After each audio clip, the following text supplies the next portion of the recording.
नमस्कार, स्वागत है आपका जी बिजनेस में। मैं हूं दीपक डोभाल और वक्त हो चला है खबर चालीसा का। तो आइए शुरू करते हैं आज का सफर। बाजार में गिरावट का सिलसिला आज भी जारी रहा। सुबह बाजार अच्छी मजबूती के साथ खुले, लेकिन थोड़ी देर बाद बाजार पर बिकवाली हावी हो गई। इससे प्रमुख इंडेक्स लाल निशान में आ गए। सेंसेक्स ने तो दिन के उच्चतम स्तर से करीब 1000 अंक का गोता लगाया। हालांकि आखिर में कमजोरी कुछ कम हुई, लेकिन बाजार गिरावट के साथ ही बंद हुए।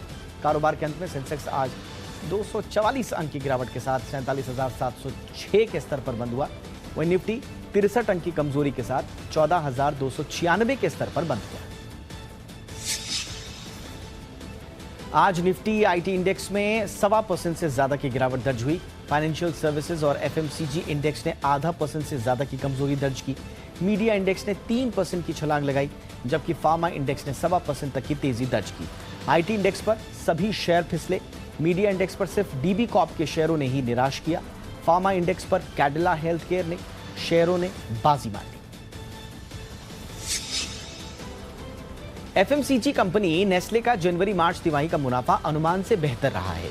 इस दौरान कंपनी का मुनाफा 602 करोड़ रुपए रहा, जबकि अनुमान 580 करोड़ रुपए का था। इस दौरान पिछले साल कंपनी का मुनाफा 525 करोड़ रुपए रहा था।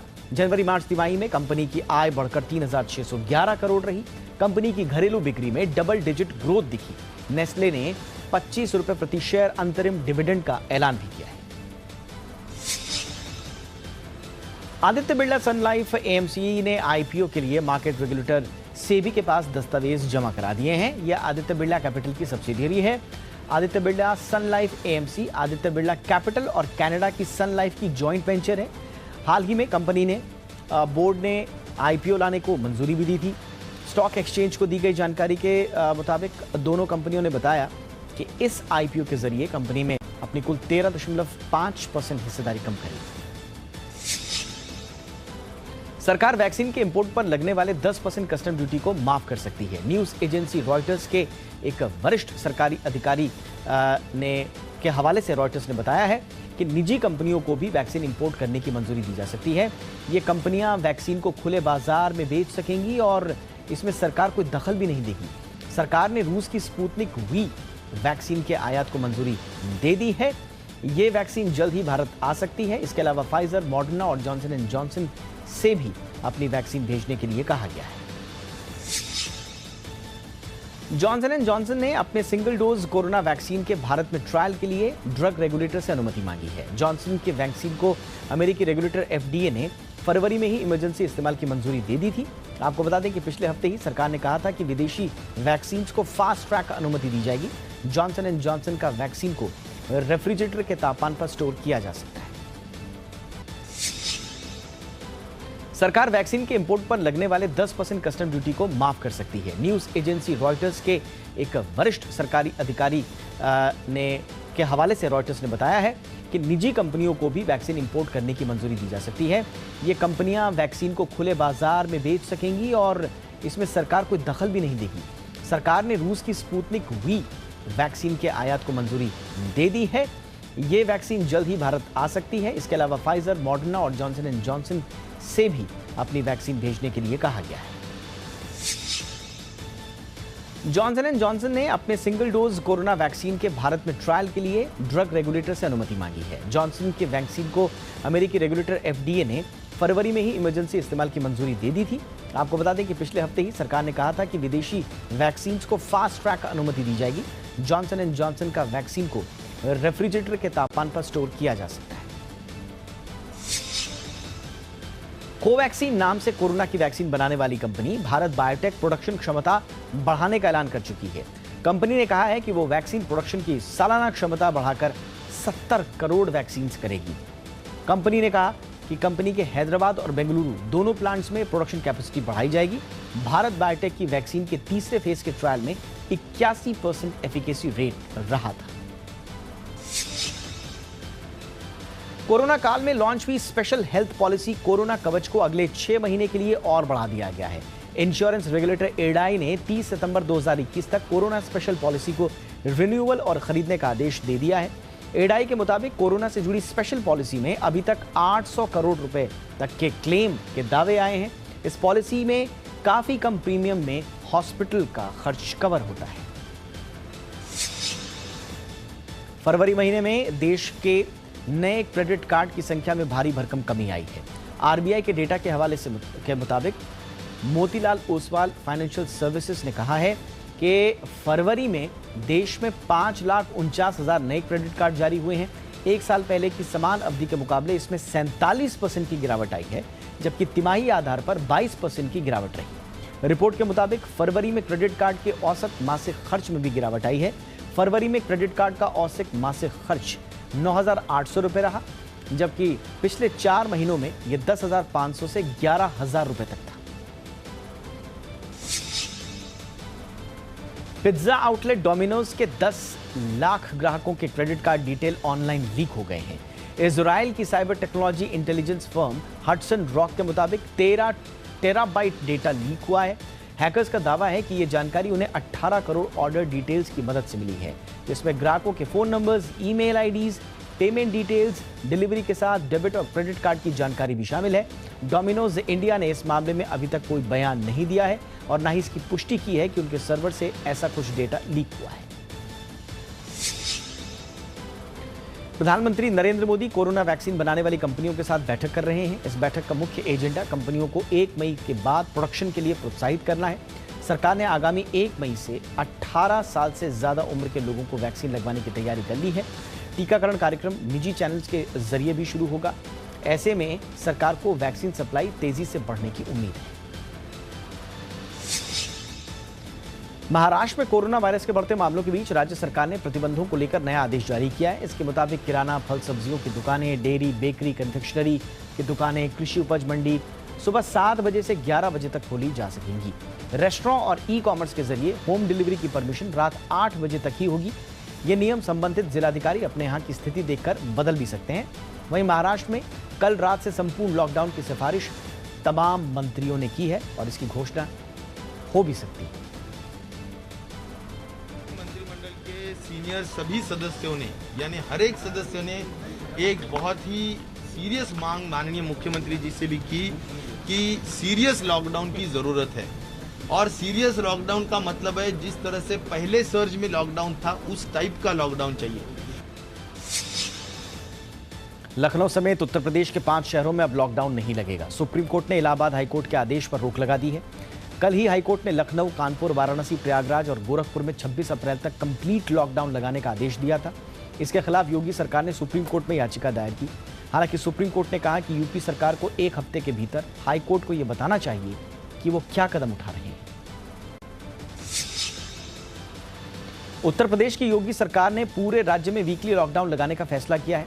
मतलब अब हर शनिवार और रविवार को प्रदेश में सब कुछ बंद रहेगा, सिर्फ इमरजेंसी सुविधाएं जारी रहेंगी। अब तक सिर्फ रविवार को लॉकडाउन था। इसके अलावा जिन जिलों में 500 से ज्यादा एक्टिव केसेस हैं, वहां हर दिन रात 8 बजे से अगले दिन सुबह 7 बजे तक इमरजेंसी सर्विसेज को छोड़कर सभी गतिविधियां प्रतिबंधित रहेंगी।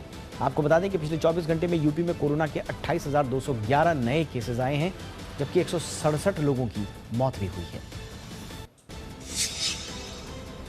अब झारखंड सरकार ने भी हफ्ते भर का लॉकडाउन लगाने का ऐलान किया है। ये लॉकडाउन 22 अप्रैल से 29 अप्रैल तक रहेगा। राज्य के मुख्यमंत्री हेमंत सोरेन ने इसे स्वास्थ्य सुरक्षा सप्ताह का नाम दिया है। इस दौरान जरूरी सर्विसेज को छूट रहेगी, साथ ही धार्मिक स्थल खुले रहेंगे, लेकिन श्रद्धालुओं की भीड़ की इजाजत नहीं होगी। माइंस, खेती और निर्माण से जुड़ी गतिविधियां भी जारी रहेंगी। दिल्ली में लॉकडाउन की घोषणा के बाद प्रवासी मजदूरों के घर लौटने का सिलसिला जारी है। नई दिल्ली रेलवे स्टेशन पर प्रवासियों की भारी भीड़ है। आनंद विहार बस स्टेशन पर भी दिल्ली से लौटने वाले प्रवासियों की भारी तादाद देखी जा रही है। दूसरी तरफ लॉकडाउन का ऐलान होते ही खरीदारी के लिए मारामारी भी शुरू हो गई है। बाजारों में लोगों की भारी भीड़ है। इन सबके बीच दिल्ली में एक दिन में 23,000 से ज्यादा नए मामले सामने आए हैं और 240 मरीजों की कोरोना से मौत हुई। कांग्रेस नेता राहुल गांधी कोरोना संक्रमित हो गए हैं। उन्होंने सोशल मीडिया पर इसकी जानकारी दी है। उन्होंने बताया कि अभी वो होम आइसोलेशन में है। राहुल पिछले कई दिनों से केरल, पुदुचेरी, पश्चिम बंगाल, असम और तमिलनाडु चुनाव में रैलियां कर रहे थे। इससे पहले दिल्ली के मुख्यमंत्री अरविंद केजरीवाल की पत्नी सुनीता केजरीवाल भी कोरोना संक्रमित पाई गई। उन्होंने खुद को होम आइसोलेशन में रखा है। मुख्यमंत्री अरविंद केजरीवाल भी क्वारंटीन हो गए हैं। कुछ दिन वो घर से ही कामकाज देखेंगे। कोरोना पर काबू पाने के लिए अब सेना की मदद ली जाएगी। रक्षा मंत्री राजनाथ सिंह ने सेना से आम लोगों के लिए मेडिकल फैसिलिटी खोलने को कहा है। इसके साथ ही राजनाथ सिंह ने राज्यों में मौजूद सेना के टॉप कमांडर से अपने अपने राज्य के मुख्यमंत्रियों से संपर्क करके जरूरी मदद मुहैया कराने का निर्देश दिया है। डीआरडीओ ने पहले ही दिल्ली में 250 बेड का अस्पताल शुरू किया है। 500 तक इसे बढ़ाया जा सकता है। साथ ही देश के स्वास्थ्य मंत्री डॉक्टर हर्षवर्धन का कहना है कि कोरोना से संक्रमितों को हर जरूरी सुविधा मुहैया कराना सरकार का दायित्व है। जिस तेजी से ये सर्ज हो रहा है, आज की परिस्थिति में भी देश के लोगों के लिए बेहतर से बेहतर सुलभ ढंग से उपलब्ध सुविधाएं सब जगह पर क्रिएट करना और ये सुनिश्चित करना कि जिसको अस्पताल में एडमिशन की ज़रूरत है उसको हम अस्पताल में एडमिट ज़रूर करें।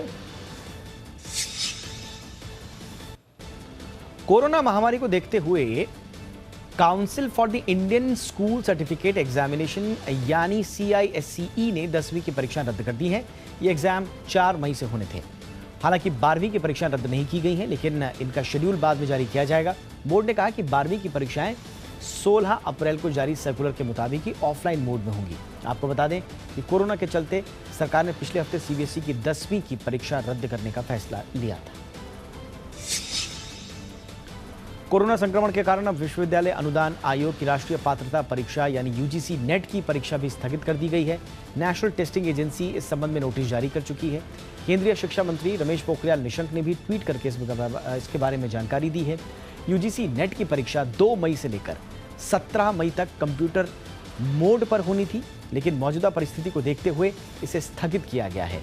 अब यह परीक्षा कब ली जाएगी, इस पर कोई फैसला नहीं लिया गया है। मोदी कैबिनेट ने आज बेंगलुरु मेट्रो रेल के एक्सटेंशन को मंजूरी दे दी है। बेंगलुरु मेट्रो रेल परियोजना के फेज 2A के लिए सेंट्रल सिल्क बोर्ड जंक्शन के एयरपोर्ट तक को मंजूरी दे दी गई है। स्ट्रेच पे इसकी कुल लंबाई 58 किलोमीटर होगी और इसे पूरा करने में कुल लागत 14,788 करोड़ रुपए आएगी। इसके साथ ही कैबिनेट ने तेलचर फर्टिलाइजर के लिए विशेष सब्सिडी नीति को मंजूरी दे दी है। कांग्रेस नेता राहुल गांधी, टीएमसी प्रमुख ममता बनर्जी के बाद बीजेपी अध्यक्ष जेपी नड्डा ने बंगाल चुनाव में प्रचार को लेकर बड़ा फैसला लिया है। जेपी नड्डा ने कहा है कि बंगाल में होने वाली बीजेपी की रैलियों में अब 500 से ज्यादा लोगों की संख्या नहीं होगी। इतनी ही संख्या प्रधानमंत्री नरेंद्र मोदी और केंद्रीय मंत्रियों की सभाओं में भी होगी। सभी चुनावी सभाएं खुले में आयोजित की जाएंगी और कोरोना गाइडलाइंस का पालन किया जाएगा। बिहार के बेतिया जिले में भारत नेपाल सीमा पर एसएसबी ने भारी मात्रा में चरस के साथ 2 तस्करों को गिरफ्तार किया है। जानकारी के मुताबिक रमपुरवा BOP पर तैनात एसएसबी की टीम ने वाल्मीकि नगर बगहा मुख्य पथ पर धोबहा पुल के समीप इन दोनों तस्करों को गिरफ्तार किया। बरामद हुए चरस की अंतर्राष्ट्रीय बाजार में कीमत 30 लाख रुपए बताई जा रही है। दंतेवाड़ा जिले की DSP Shilpa Sahu social media पर छाई हुई हैं। शिल्पा साहू 5 माह की गर्भवती हैं, लेकिन ड्यूटी से कोई समझौता नहीं कर रही हैं। वो लगातार कोविड काल में ड्यूटी कर रही हैं। वो चिलचिलाती धूप में सड़क पर अपनी टीम के साथ ड्यूटी कर रही हैं। बिना मास्क लगाए निकलने वाले लोगों को शिल्पा समझाती है। साथ ही वो लोगों से घरों में रहकर सुरक्षित रहने की अपील भी कर रही है। आज हर कोई महाराष्ट्र की मयूर शेलके की तारीफ कर रहा है। रेलवे में फील्ड वर्कर मयूर शेलके ने जान की बाजी लगाकर एक बच्चे की जान बचाई। ये सीसीटीवी फुटेज है महाराष्ट्र के वांगनी स्टेशन की। स्टेशन पर उद्यान एक्सप्रेस आने ही वाली थी कि एक बच्चा पटरी पर गिर जाता है।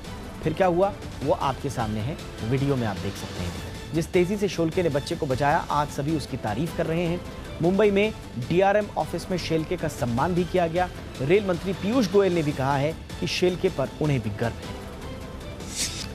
तो ये था खबर चालीसा का आज का सफर। इजाजत दें, नमस्कार।